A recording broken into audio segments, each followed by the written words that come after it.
Start. नमस्कार, राम राम। मैं अखिल पांडे। आज शराब घोटाले के मामले में पूर्व मुख्यमंत्री भूपेश बघेल ने बड़ा पलटवार किया है। बताएंगे कि किस तरीके से ईडी के जांच को लेकर पूर्व मुख्यमंत्री ने किस तरीके से सवाल खड़े किए हैं और जांच की दिशा को लेकर अपनी बात रखी है। बड़ी बात यह है कि भूपेश बघेल ने यह कहा है कि कोर्ट के आदेश के बाद शराब मालिकों, जो शराब फैक्ट्री के जो मालिक हैं, उनके खिलाफ भी कार्रवाई का जो आदेश दिया है उस पर किस तरीके से अभी तक जो कार्रवाई नहीं हुई है उसके लेकर सवाल उठाया है। इसके अलावा भूपेश बघेल ने कहा है कि जो जांच चल रही है वो पिछले 4 साल से चल रही है, लेकिन जांच की स्थिति यह है कि अभी तक कोर्ट में ट्रायल भी शुरू नहीं हो पाया है। जांच को लेकर लगातार सवाल उठाते हुए बघेल ने यह आशंका जताई है कि यह केवल राजनीतिक दुर्भावना को लेकर यह जांच हो रही है, क्योंकि जांच शुरू हुए काफ़ी वर्षों हो गए, अभी तक इस पर जो चार्जशीट है वह भी दाखिल नहीं हो पाया है, जबकि इसके जो आरोपी हैं और वे लगातार पिछले कुछ वर्षों से जेल में बंद हैं, जो आईएएस अफसर हैं या फिर पूर्व मंत्री हैं, इन लोग जेल में बंद हैं, लेकिन जो जांच की जो कार्रवाई है काफ़ी धीरे है, उनका आरोप है। अब इस मामले में उनका यह कहना कि जब 1.25 साल से भाजपा की सरकार है तो शराब घोटाले के मामले में क्यों तेजी नहीं आती है जांच में। तो ईडी यह जांच कर रही है और ये सोचने वाली बात है कि शराब घोटाले वाले मामले में जो होलोग्राम बनाने वाली कंपनी है उस पर अभी तक कार्रवाई नहीं हुई है, इस पर भी उन्होंने सवाल उठाया। इसके अलावा उनका यह कहना कि शराब फैक्ट्री मालिक के खिलाफ ईडी की अब तक नहीं हुई है जो कार्रवाई, उस पर कोर्ट द्वारा आदेश दिए जाने के बाद अब क्या कितनी कार्रवाई होती है यह भी देखने वाली बात होगी। जैसा कि मालूम हो कि जिस तरीके से तथाकथित जो शराब घोटाला है 2100 करोड़ का जो शराब घोटाला है, उसमें अब तक जो पार्टी है या फिर ईडी की जो कार्रवाई है वह शराब कंपनियों के मालिकों के खिलाफ अभी तक शुरू नहीं हो पाई है। इस मामले में जो कोर्ट का अभी आदेश हुआ है, इसके बाद ईडी क्या कार्रवाई करती है यह देखने वाली बात होगी। और इसी को पूर्व मुख्यमंत्री ने सवाल खड़ा किया है कि इस मामले में जो शराब व्यापारी हैं उसके खिलाफ कोर्ट को क्यों आदेश देना पड़ रहा है। कायदे से इस मामले में अन्य आरोपियों के साथ साथ शराब मालिकों, जो शराब व्यापारी हैं, उनके खिलाफ भी कार्रवाई ईडी द्वारा पहले ही की जानी चाहिए थी। जैसे ईडी के जांच को लेकर पूर्व मुख्यमंत्री ने किस तरीके से सवाल खड़े किए हैं और जांच की दिशा को लेकर अपनी बात रखी है। बड़ी बात यह है कि भूपेश बघेल ने यह कहा है कि कोर्ट के आदेश के बाद जो शराब फैक्ट्री के जो मालिक हैं उनके खिलाफ भी कार्रवाई का जो आदेश दिया है उस पर किस तरीके से अभी तक जो कार्रवाई नहीं हुई है उसके लेकर सवाल उठाया है। इसके अलावा भूपेश बघेल ने कहा है कि जो जांच चल रही है वो पिछले 4 साल से चल रही है, लेकिन जांच की स्थिति यह है कि अभी तक कोर्ट में ट्रायल भी शुरू नहीं हो पाया है। जांच को लेकर लगातार सवाल उठाते हुए बघेल ने यह आशंका जताई है कि यह केवल राजनीतिक दुर्भावना को लेकर यह जांच हो रही है, क्योंकि जांच शुरू हुए काफ़ी वर्षों हो गए, अभी तक इस पर जो चार्जशीट है वह भी दाखिल नहीं हो पाया है, जबकि इसके जो आरोपी हैं और वे लगातार पिछले कुछ वर्षों से जेल में बंद हैं, जो आईएएस अफसर हैं या फिर पूर्व मंत्री हैं, इन लोग जेल में बंद हैं, लेकिन जो जांच की जो कार्रवाई है काफ़ी धीरे है, उनका आरोप है। अब इस मामले में उनका यह कहना कि जब 1.25 साल से भाजपा की सरकार है तो शराब घोटाले के मामले में क्यों तेजी नहीं आती है जांच में। तो ईडी यह जांच कर रही है और ये सोचने वाली बात है कि शराब घोटाले वाले मामले में जो होलोग्राम बनाने वाली कंपनी है उस पर अभी तक कार्रवाई नहीं हुई है, इस पर भी उन्होंने सवाल उठाया। इसके अलावा उनका यह कहना कि शराब फैक्ट्री मालिक के खिलाफ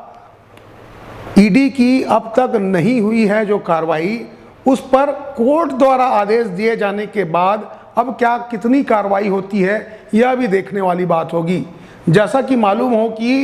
कि जिस तरीके से तथाकथित जो शराब घोटाला है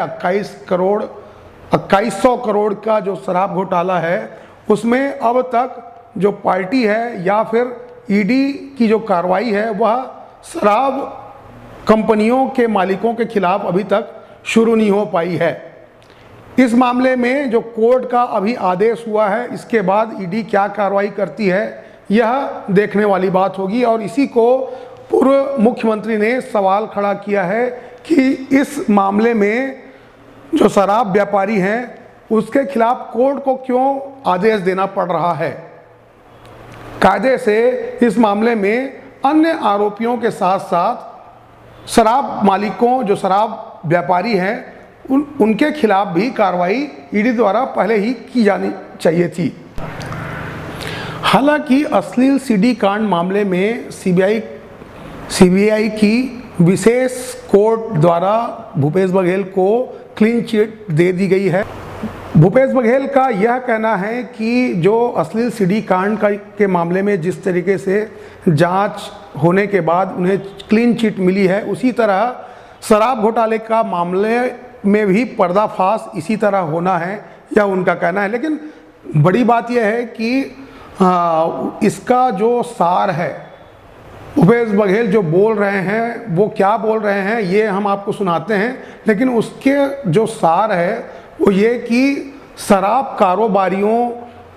को लेकर अभी तक कोई जांच नहीं होना, जबकि सारा जो मामला होता है शराब को लेकर उसमें मुख्य रूप से शराब कारोबारी जो होते हैं, शराब फैक्ट्री के जो मालिक होते हैं, वे बड़े खिलाड़ी होते हैं, लेकिन उन पर कभी कार्रवाई होते नहीं दिखी है। अब जब ईडी की कार्रवाई भी हो रही है तो अभी तक उस पर कार्रवाई नहीं होना ये कई सवाल खड़े करता है। सवाल बिल्कुल स्वाभाविक है कि आखिर शराब कारोबारियों पर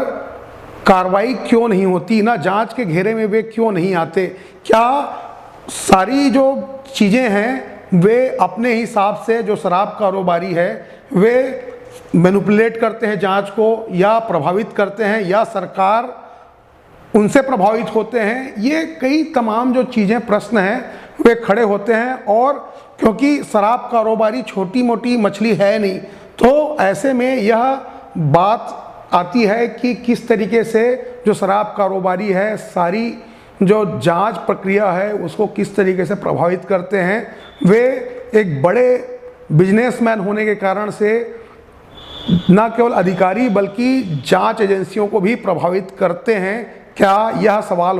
खड़ा होता है, क्योंकि पूर्व मुख्यमंत्री का सीधा यही कहना है कि आखिर कोर्ट द्वारा शराब कारोबारियों के खिलाफ जांच के आदेश देने का अगर मामला आया है तो यह सवाल खड़ा होता है कि आखिर जांच एजेंसी क्यों शराब कारोबारियों के गिरेबान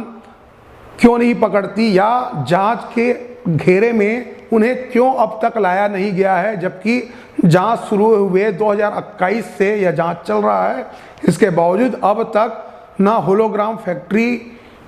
के खिलाफ कोई कार्रवाई हुई है और ना ही शराब कारोबारियों के खिलाफ ही कोई किसी तरह से जांच की पहल की गई है। तो मुख्यमंत्री का यह भी कहना कि जो जांच हो रही है वो एक तरीके से सजा है। जब जांच इतनी लंबी प्रक्रिया के बाद भी अगर उस पर कोई परिणाम नहीं निकलता तो और आखिरकार क्लीन चिट मिल जाती है, तो एक तरीके से ये वर्षों से जो जांच चल रही है वही एक प्रकार से उनके लिए सजा है। न केवल उनके लिए बल्कि जिस तरीके से इस जांच को लेकर दबिश दी जाती है या फिर पूछताछ के लिए बुलाया जा रहा है, या अन्य पूर्ववर्ती जो आरोपी है उन्हें जेल में रखा गया है, तो जिस तरीके से बदनामी हो रही है वह एक तरीके से ही सजा है, जबकि कोर्ट द्वारा आखिरकार इस तरह की जांच में क्लीन चिट दिए जाने से जांच जो है दुर्भावना से प्रेरित है, यह समझने वाली बात है। उनका यह संकेत है कि जांच जो है कुल मिलाकर राजनीतिक दुर्भावना से प्रेरित होने की बात भूपेश बघेल ने कही है। इसके अलावा हम यह भी बता दें कि शराब घोटाले के मामले में राजस्व का नुकसान जो बताया जा रहा है वह लगभग 2100 करोड़ रुपया का बताया जा रहा है, जबकि भूपेश बघेल का कहना है कि अब तक जो वसूली की कार्रवाई जो होनी चाहिए थी वह केवल 200 करोड़ रुपया की वसूली की कार्रवाई हुई है। इससे साफ पता चलता है कि जो 2100 करोड़ रुपया के जो घोटाला है वह भी एक तरीके से मनगढ़ंत है, यह भी पूर्व मुख्यमंत्री का कहना है, क्योंकि जब पिछले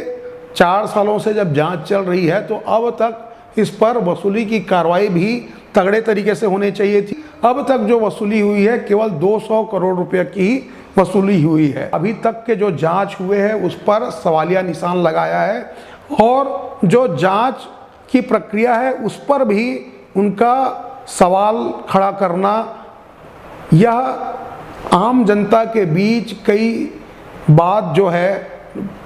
संदेह को पैदा करता है कि क्या जांच की प्रक्रिया सही दिशा में आगे बढ़ रही है कि नहीं।